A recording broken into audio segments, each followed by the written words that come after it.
Welcome to the Encore Audio Archives YouTube channel. I'm Taper Dave, and this is my channel. I've uploaded hundreds of talks here that I've recorded at meetings in West LA, and I've also recorded conventions starting in 2013. I've got a bunch of those up. And Walt and Mary Murray, the original owners of Encore Audio Archives, started the company in the 80s, and Walt recorded Joe and Charlie's and a bunch of stuff down in Vista, California. My sobriety date is June 20th of 1994.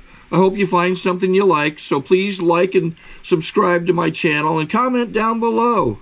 If you want to hear something that I don't have or that you don't see, I'll see that I get it. Anyways, take care and have a great day if you want to. All right, I'm Charlie. I'm an alcoholic. People like to know stats.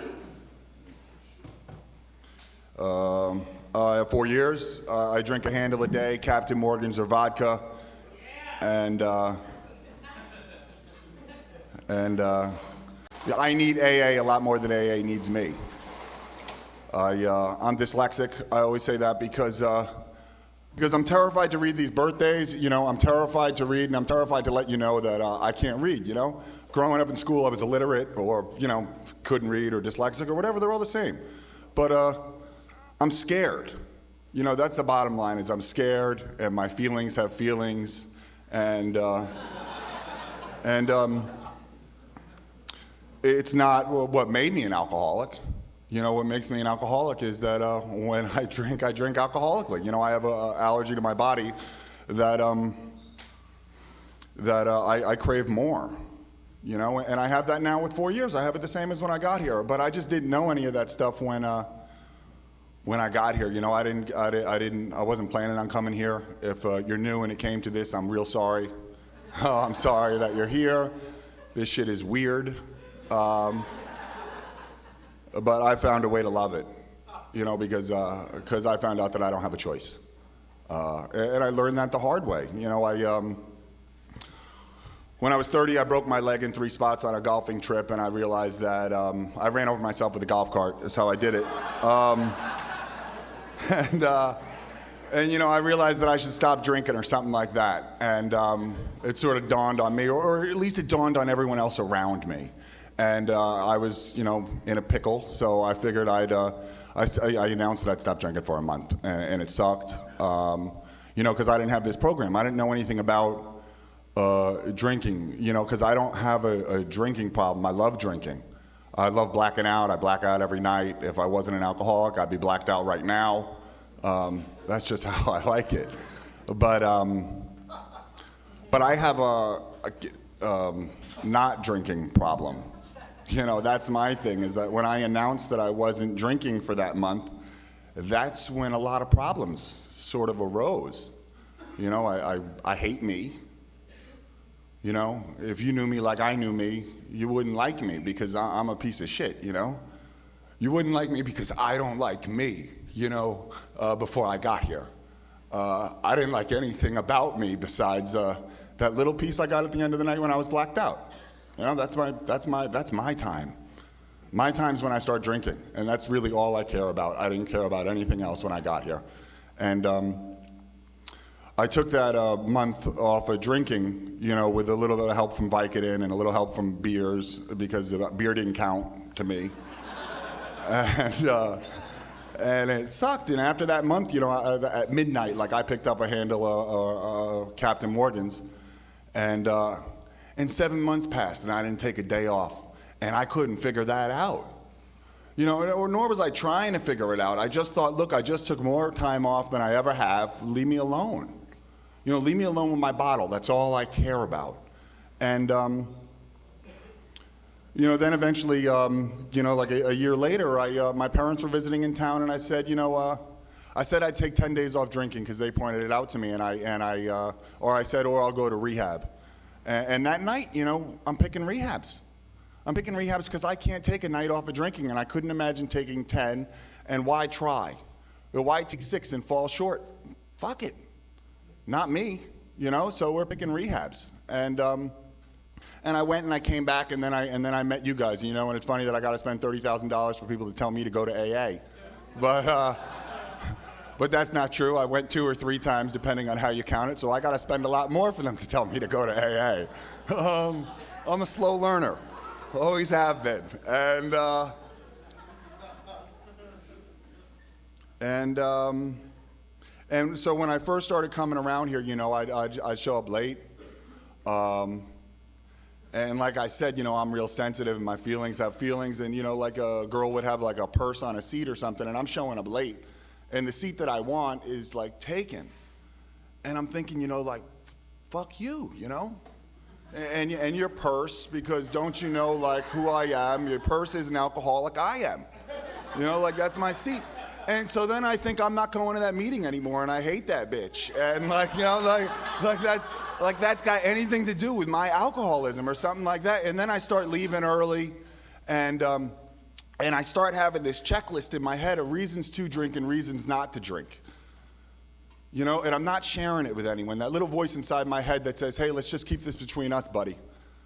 And eventually I drank, because I was coming short of like 6 months, and I thought, what's the point? I started thinking, what's the point? This isn't going to work out for me. And lo and behold, 6-8 days, I'm not sure what it is, I'm back in rehab. And I tried to figure out like what it was there. What am I missing? What am I missing? It's not what I'm missing there, because you lock me up for 30 days, this monkey cannot eat bananas. But I get out in the world, I don't know how to. I don't know how to, because I think poor me and this, that, and another thing. And once I start drinking, I don't stop.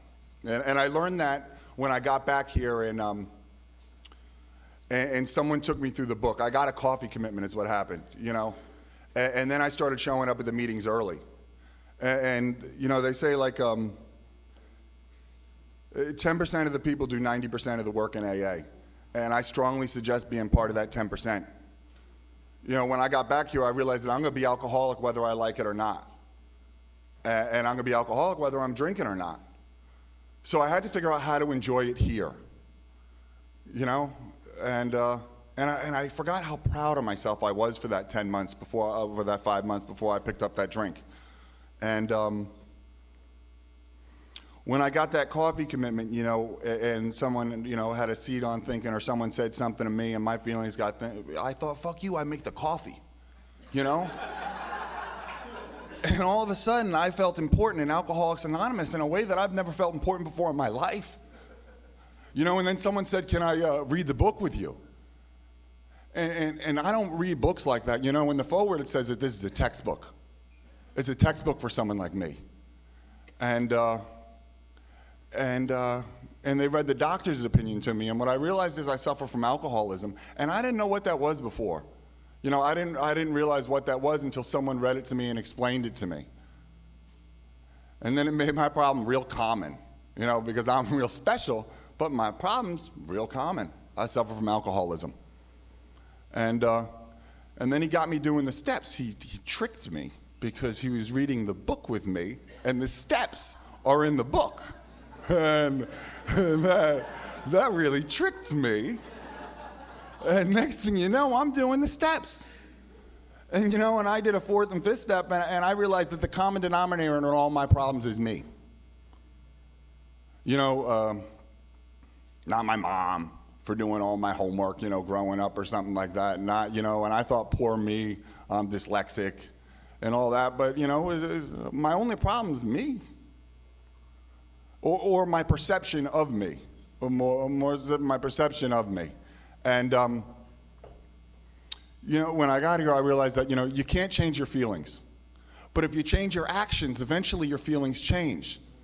And it doesn't happen in reverse, And I'm sober today because of the Fellowship of Alcoholics Anonymous. My friend Deezer says if you're not fellowshipping, then you're the only fellow in the ship. And that's, that's a lonely place for me. And I'm sober because of the 12 steps of Alcoholics Anonymous that are in our book, Alcoholics Anonymous.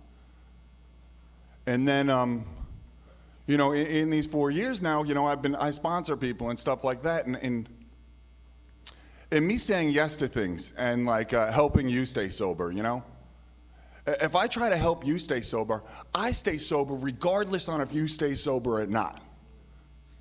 You know, that's what I learned here. And I learned that I love it here. But how I got to love it here is by getting here early and putting my hands out and finding my place in Alcoholics Anonymous. You know, this is a great meeting for Friday night. It's a real big meeting, but if you're lonely or something like that, put your hand out. Get here early. Those are the keys for me. Be a service. It's a great way to meet other people. I love Alcoholics Anonymous. You know, for a jackass like me to be able to get sober, have a life, find friends in Alcoholics Anonymous that I love. You know, I absolutely love it. I love it here. And like, why try to do just that little bit? You know, I'm not good at doing much, but Alcoholics Anonymous I love, and I show up for it. And it show, you know, and I find that my friends show up for me too. And I want to thank my brother for coming too, because I love him, you know, and you know, he was there when I was drinking and stuff like that. And last year he came and he brought a cake. You know, I asked him to come and sing Happy Birthday, and he brought his own cake to sing it, and that's real special, you know? It's also real funny.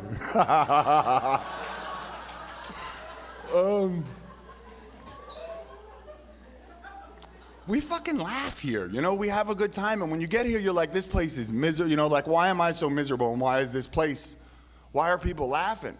And it's because we got into that book. You know, I strongly suggest getting into that book and doing these 12 steps. You know, I've had a spiritual experience as a result of these steps. You know, I stay sober because I go to a meeting a day. You know, I've averaged that for my 4 years, and I found that I love it. I found my spot here. I'm going to be alcoholic whether I'm here or not. So, you know, if you're alcoholic, I suggest you find your spot and find it here. We're real lucky to be in California for Alcoholics Anonymous. This place rules for AA. I hate it when I go to other places. I think you guys suck. No offense to the visitors. I'm happy you're there when I'm on vacation. You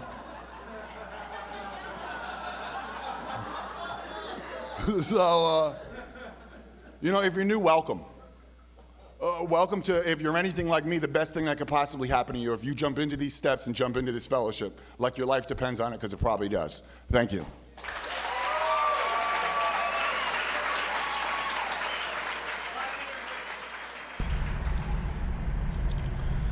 Okay, this is how I prepare my drone for launching. I like to do it inside the cab of my truck so I'm not standing outside in the weather. To install the joysticks for control, up and down, right and left, powered on. I have an Android phone that I use to connect it to the drone with. And it's actually controlled through the iPhone, through an app. Oops, wrong way. It's actually controlled through the iPhone, or through this Android phone, through the app. It's actually controlled through the Android phone, through an app, and you connect it through this short connection right here.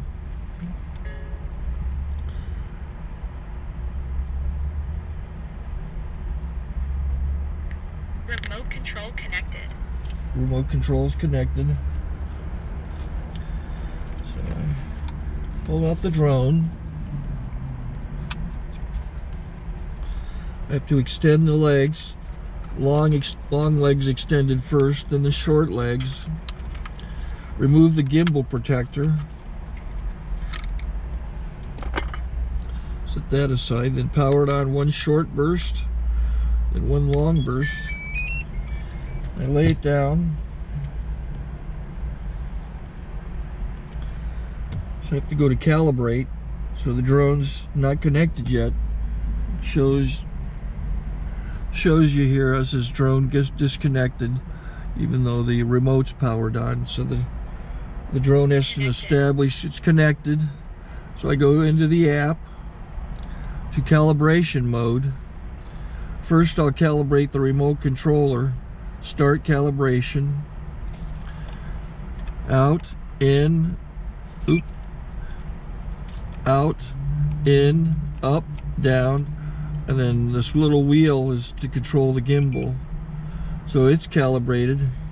Go to gimbal calibration, start calibration, and then it calibrates the gimbal. I don't know if that shows up. The gimbal's moving all over the place. Changes, you can see it on the video. And I'm calibrated to take off. It's acquired 7 satellites at the moment. There are 26 satellites up in the sky, which it has to acquire before you can take off. So it's connected. It's got enough satellites. This is white. I can go to press this little arrow button, swipe right to take off, and it would start the motors if I slid this to the right.